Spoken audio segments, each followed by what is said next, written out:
시청자 여러분 안녕하십니까? 대구 경북 소식 전해드립니다. 대구의 홍역 환자가 10명으로 늘어났고 이 가운데 4명이 격리 치료를 받고 있습니다. 홍역은 2군 법정 감염병인데 대구시 대처를 보면 매우 허술했습니다. 이 홍역이란 단어 대신에 메르스란 말을 넣어보면 얼마나 아찔한 상황인지 알 수 있습니다. 윤태우 기자가 취재했습니다. 대구시는 대구 동구에 있는 제1연합소아청소년과 의원을 홍역 발원지로 보고 있습니다. 첫 번째 환자 신고가 들어온 것은 지난해 12월 17일. 25일이 지난 지금 대구에서만 10명으로 늘었고 대구의료원에 4명이 격리돼 있습니다. 확진 판정을 받은 여성은 지난 4일 자녀 진료차 홍역이 발생한 병원을 처음 방문합니다. 이틀 뒤 열이 나서 다른 병원에서 치료를 받고 그 다음 날 다시 홍역 환자가 나온 소아과를 찾은 뒤 쇼핑몰을 들렀습니다. 8일에는 또 다른 병원에서 진료를 받았는데 그때 발진이 확인됐고 경북대병원에서 검사를 받은 결과 확진 판정을 받았습니다. 감염성이 가장 왕성한 시기에 병원을 4번이나 방문했습니다. 홍역 환자가 더 나올 수 있다는 말입니다. 대구 파티마병원 의료진도 4명이나 감염됐지만 보건당국은 감염 경로나 접촉자 파악을 제대로 하지 못하고 있습니다. 간호사끼리도 근무 부서가 완전히 달라가지고 접촉이 거의 없었다고 하니까 그런 부분에서 우리가 지금 애로사항이 있습니다. 경기도에 살다가 파티마 병원에 잠시 들렀던 생후 10개월 된 아기도 홍역에 걸린 것으로 드러나 전국적으로 전파될 가능성도 있습니다. 전국으로 옮아갈 것을 우려하고 그것에 대한 대처를 하고 있는데 이렇게 접촉자 관리가 쉽지 않다는 게 지금 잘 드러나고 있고 의료기관의 안이한 대처가 화를 키웠다는 지적이 나옵니다. 2014년 우리나라가 홍역 퇴치 국가로 인정받은 뒤부터 동네 1차 의료기관에서 홍역을 진료하는 사례는 거의 없어졌습니다. 의사들이 홍역이라는 감염병에 대해 크게 관심을 기울이지 않고 대처 또한 미흡할 수밖에 없는 환경이었습니다. 홍역 환자 진료를 한 경험이 없고 이렇다 보니까 홍역 환자가 왔었어도 홍역이라고 생각을 안 하고 검사를 안 했을 수도 있어요. 첫 환자가 신고된 뒤 거의 한 달 동안 대구시를 비롯한 보건당국이 제대로 대처했는지에 대한 비난도 점점 거세지고 있습니다. MBC 뉴스 윤태호입니다. 홍역이 전국으로 퍼지면서 대구시의 대처가 도마에 오르고 있는데요. 홍역은 전염성이 아주 강해 비슷한 증상이 조금이라도 나타나면 반드시 병원을 찾아야 합니다. 윤영균 기자가 취재했습니다. 대구에서 첫 홍역 확진자가 발생한 것은 지난달 17일, 두 번째 확진자는 29일입니다. 둘 다 동구의 제1연합소아과에서 치료받았고 두 번째 확진자는 파티마 병원에도 갔습니다. 이후 일주일도 지나지 않아 이 제1연합소아과와 파티마 병원에서 홍역 확진자가 잇따라 나오기 시작했습니다. 대구시는 두 번째 확진자가 발생하고도 9일이 지나서 대책회의를 했고 열흘째에야 시민들에게 알렸습니다. 감염내과 전문의를 긴급 소집하여 대책회의를 가졌습니다. 동회의에서 접촉자의 범위, 의료진에 대한 홍역 항체 검사 및 예방접촉, 선별 진료소 운영, 병원 방문객 대상 안내 방법 등을 논의하였습니다. 홍역의 초기 증상은 독감과 비슷합니다.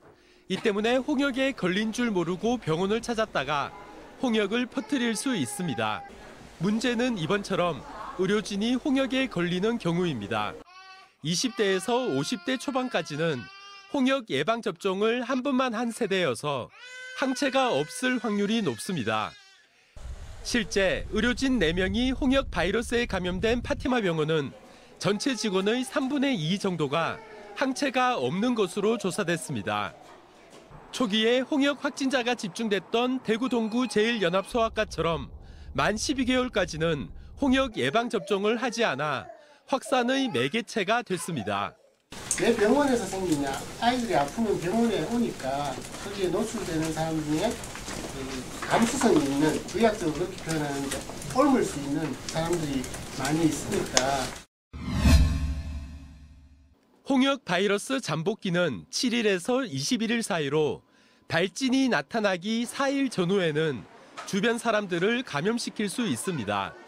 예방접종을 2번 해 항체가 있으면 거의 감염되지 않아 만 52세 이상 그리고 유아부터 10대 청소년까지는 안전하다는 것이 보건당국의 설명입니다. 흐르는 물에 비누로 30초 이상 손 씻기 정도가 예방법이고 홍역에 걸리더라도 기침이나 콧물 같은 증상을 줄여주는 치료밖에 할 수 없지만 대부분 며칠 뒤 완치됩니다. 하지만 면역력이 약한 사람들에게는 중이염이나 폐렴 등 합병증이 생길 수 있습니다. 유럽과 중국, 아시아에서는 지난해 수백에서 수만 명이 홍역에 걸렸고 우크라이나에서 15명, 이탈리아 7명, 그리스에서 2명 등 사망자도 보고되고 있습니다. 단 이들 나라 대부분은 홍역 백신 접종률이 7에서 80%로 낮아 우리나라와 단순 비교하기는 어렵습니다.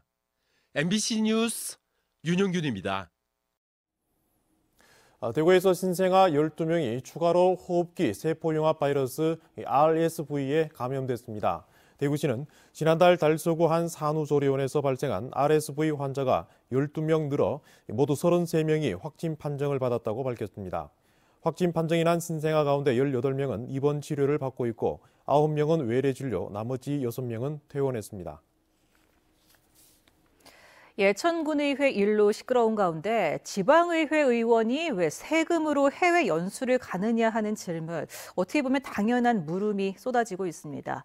실제로 따져봤더니 연수라는 말을 붙이기도 부끄러웠습니다. 조지한 기자가 보도합니다. 지난번 대구 경북 기초의회가 4년간 다녀온 해외 연수는 1227회, 의원 1명이 평균 3번 갔습니다. 기초의원 400명 가운데 해외 연수를 가지 않은 의원은 대구 5명, 경북 9명에 그쳤습니다. 이번에 물의를 일으킨 예천군 의회는 단 1명도 예외 없이 4번씩 갔다 왔습니다. 의회마다 유명 관광지 위주로 진행된 경우가 많았습니다.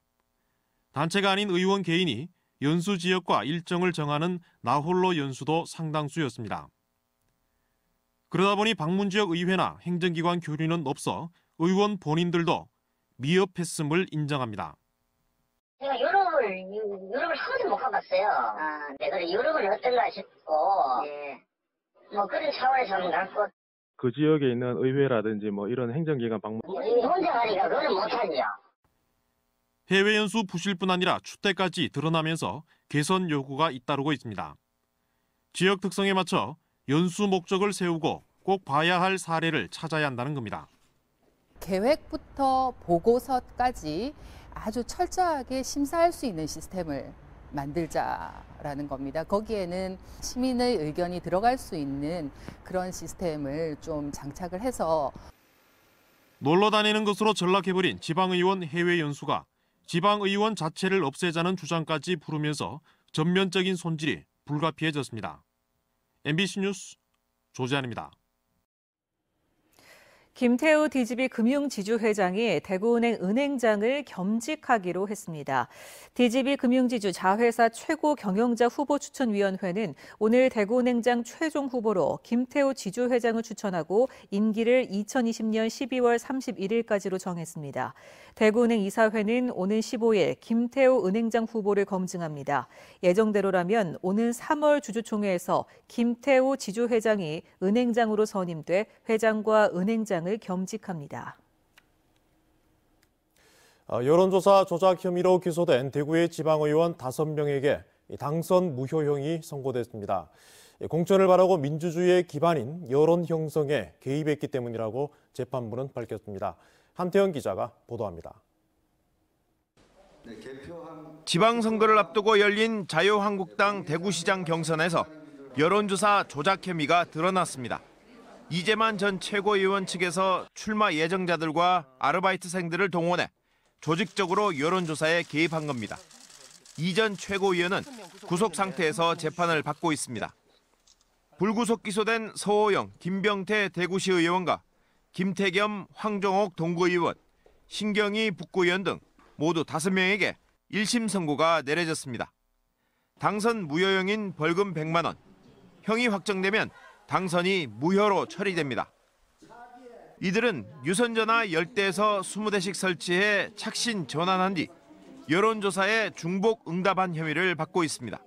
재판부는 이들의 범행이 민주주의 기반인 자유로운 여론 형성에 인위적으로 개입해 죄질이 좋지 않다며 당선 무효형의 선고 이유를 밝혔습니다.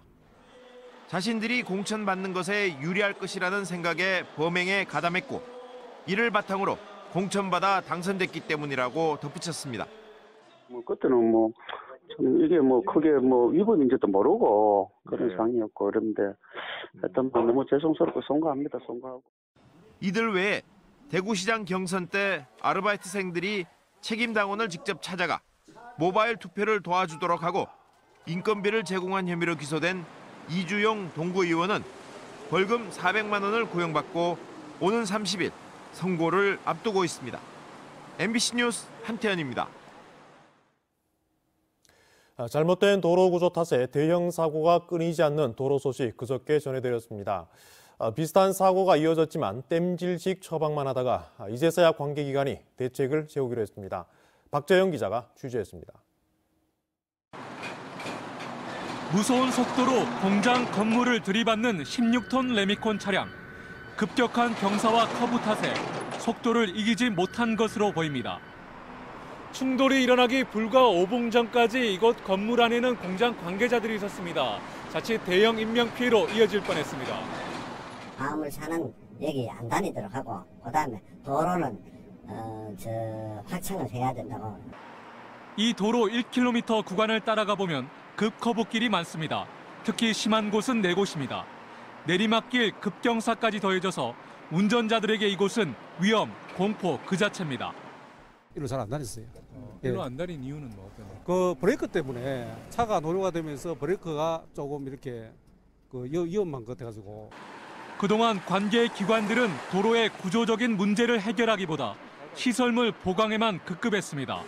충돌 위험, 급경사 지역 안내판도 무용지물, 보행자가 숨지고 대형 트럭이 공장을 덮치는 사고 이후에야 근본 대책 마련에 나섰습니다. 오는 17일 행정기관, 경찰, 입주 기업들이 모여 5톤 이상 차량 운행 제한, 일방 통행 등 다양한 방안을 논의하기로 했습니다. 여러 가지 원칙 시다 보니까 일단 물리적인 시설로 이게 규제를 안 하는 거야. 인도가 없어 대형차 옆을 스치듯 지나다녔던 보행자도 이번엔 반드시 대책이 마련되길 기대하고 있습니다. MBC 뉴스 박재영입니다. 오늘 오후 공개 오디션을 치른 자유한국당 대구 동구갑 당협위원장에 류성걸 전 의원이 김승동 전 CBS 논설위원장을 꺾고 선출됐습니다. 경산에서는 윤두현 전 청와대 홍보수석이 이덕영 전 당협위원장과 안국중 전 대구시 국장을 누르고 새 당협위원장으로 뽑혔습니다. 내일은 고령 성주 7곡 당협위원장 공개 오디션이 열립니다. 한편 한국당 대구시당은 류성걸 전 의원이 복당 절차가 완료되지 않았다며 당협위원장 최종 선정 절차를 검토하고 있다고 밝혔습니다. 의성군 단밀면의 폐기물 매립지 방치 현장인 이른바 쓰레기산에서 화재가 한 달째 이어지면서 의성소방서가 특별 근무 체계까지 편성했습니다. 의성소방서는 관내 4개 119 센터를 4개 조로 편성해 오전, 오후 한 센터씩 번갈아 현장에 상주하며 잔불 정리와 발화를 감시하는 비상근무를 이번 주부터 시작했습니다. 7만 톤가량의 폐기물이 매립된 채 방치된 의성 쓰레기산은 지난달 초 처음 자연 발화된 이후 내부 불씨를 잡지 못하면서 한 달째 크고 작은 화재가 이어지고 있습니다. 50대 남성이 농성 중인 노동자에게 손도끼를 휘두르며 난동을 부리다 경찰에 붙잡혔습니다. 김천경찰서는 55살 A씨에게 특수 협박 및 재물 손괴 혐의로 구속영장을 신청했습니다. A씨는 오늘 오전 김천시청 정문 앞에서 통합관제센터 기간제 노동자 정규직 전환을 요구하며 집회를 하던 노조원 6명을 손도끼로 위협하고 피켓 6개를 부순 혐의를 받고 있습니다. 출소한 지 열흘 된 A씨는 시청 앞에 걸어둔 현수막 30여 장을 훼손한 혐의로 받고 있습니다.